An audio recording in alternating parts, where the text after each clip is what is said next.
Hello, everyone, and welcome to the YouTube channel of Get Set Law by iMess. I'm your verbal ability mentor, Sanjana Ma'am, and let's have another quick, fun vocab solving session today. So, for the ones who are already new to this space, we have already done a couple of similar videos previously.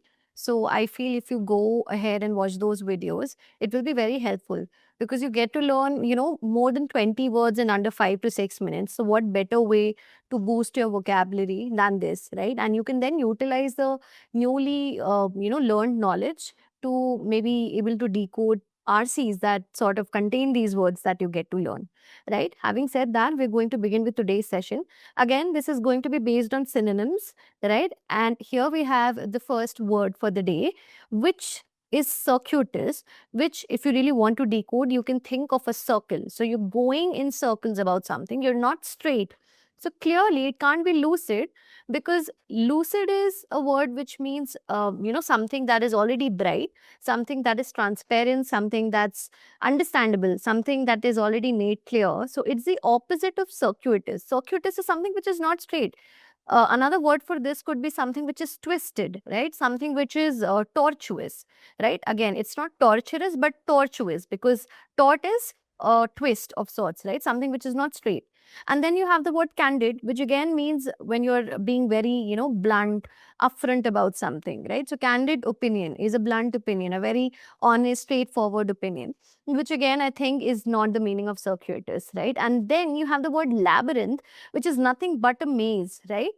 A labyrinth of laws, which is almost like, complicated stuff, right? So, labyrinth is something again which is not straight, something which is maybe confusing.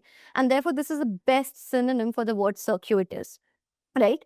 Now, if you're being forthright with your approach, if you're being forthright in terms of your quality, you're being a very honest, sincere person. So, forthright again, if you just look at the tonality of the words, has a positive tone to it, which again doesn't mean that it has to be the synonym for circuitous, right? So, the next word is irascible. Now, if you actually describe a person as irascible, that person is really bad tempered, like he has a quick temper, he will get angry very quickly, he's a little aggressive, he's very belligerent. That's another word. Another word could be bellicose, right?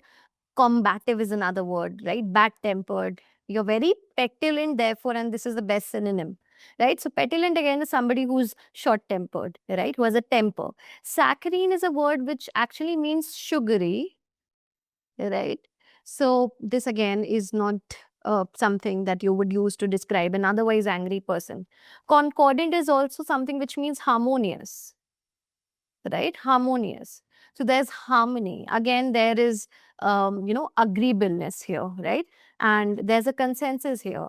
Let's take a look at the next word. It's cacophonous. Now, cacophonous is something which is not very pleasant to listen to, right? The cacophony of the cockroaches, for example, a sound which is particularly harsh, right? It's very loud and in a very unpleasant way, right? It's not something sweet to listen to. And the exact synonym for this is strident. Another word would be, if you want me to give you one more word, discordant, right?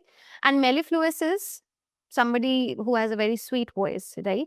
So Shreya Ghoshal has a mellifluous voice, right? Euphonious again means sweet voice, something which is nice to hear too, right? And schmaltzy is a word which actually means something which is very mushy in terms of sentimentality. When something is being excessively sentimental, we use the word schmaltzy to describe it. But in no way is this related to cacophony at all.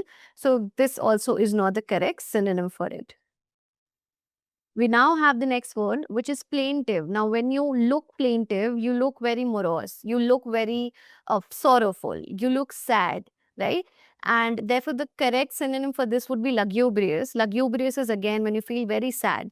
Sanguine actually means when you're being very optimistic about something, right? Very hopeful, very cheerful.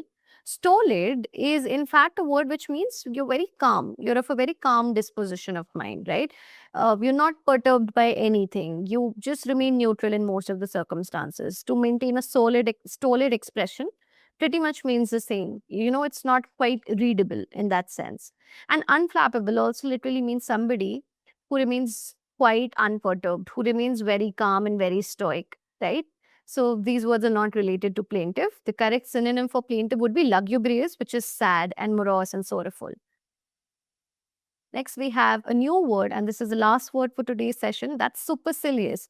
Now, when you are supercilious, you feel superior to others, right? You're very arrogant. Another word could be haughty, which is HAUGHTY, right? You look down on others. You have this supercilious air about yourself, right? While servile is when somebody is excessively submissive to others, right?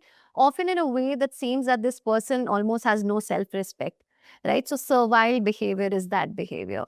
Sycophantist, very often we see these people who try to flatter others, especially their superiors, bosses, from whom they want to obtain some favor, right? So you're trying to flatter them, but there's this element of deception. There's this deceptive motive that you have under it. So sycophants are such people, right? While imperious is a word which literally means you're very dominating, right? And I'll give you another word for it, and that word is domineering, right? So he is a domineering leader, right? A very dictatorial kind of person, right? And then the word toady also means sycophancy only. It's related to the word given in option B, right? And the correct option for supercilious, therefore, would be domineering, right? It's not the exact opposite per se, but it's the only word that comes close to the word supercilious, right? So imperious is dominating in a way. Of course, you are going to have an air of superiority around yourself and you would want to dominate others, maybe impose your opinions on them. So this is the best word to be the synonym for the word supercilious. And yes, students, with that, we will end the session. I hope you find these words helpful as well. And let me know if you want more such videos. I will definitely make sure to come up with more of them. Thank you so much, everyone. Have a great day.